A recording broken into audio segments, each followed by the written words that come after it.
2013 সালে ওনাকে জোর করে হারিয়ে দেওয়া হয়েছিল।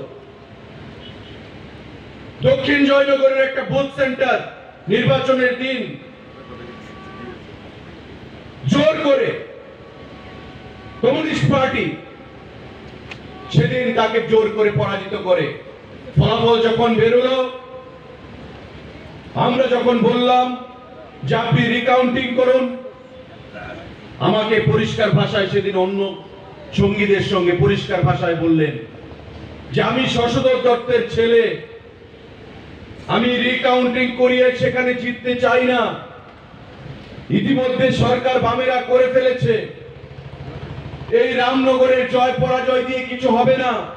আমাকে ভয় দেখানো হচ্ছে, যদি এখানে রিকাউন্টিং করানো হয় তবে রামনগর ব্যাপী শ্মশান করে দেওয়া হবে, আগুন জ্বালিয়ে দেওয়া হবে। আমি আমার ছেলেদেরকে বাঁচাতে পারবো না। মানুষ আমার কাছে বড়, মানুষকে নিয়ে আমি রাজনীতি করেছি, মানুষকে নিয়ে রাজনীতি করতে চাই, বাঁচতে চাই। তাই আমার ছেলেদেরকে বাঁচানোর জন্য আমি রিকাউন্টিং করব না। স্যাক্রিফাইস করেছিলেন সেদিন বিধায়ক সুরজিৎ দত্ত। উনি বুঝতে পেরেছিলেন যে বিধায়ক হয়ে বিধানসভায় প্রবেশ করাটা বড় কথা নয়, মানুষের হৃদয়ে থেকে নেতা হওয়াটাই সবচেয়ে বড় কথা।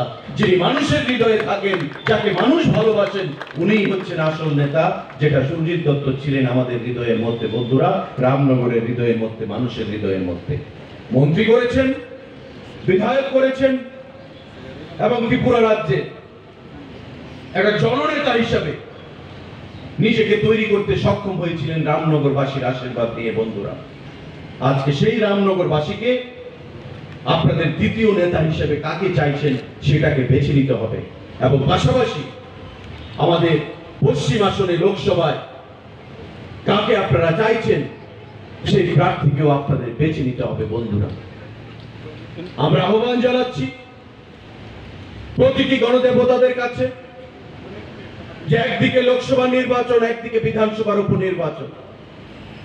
লোকসভা নির্বাচন মানে দেশের নির্বাচন। কাকে আপনি প্রধানমন্ত্রী হিসেবে চাইছেন? এই দেশ কার হাতে শক্তিশালী থাকবে আগামী দিনে? ভারতবর্ষ বিপ্লব কুমার দে এবং দীপক মজুমদারকে ভোট দেওয়ার আবেদনে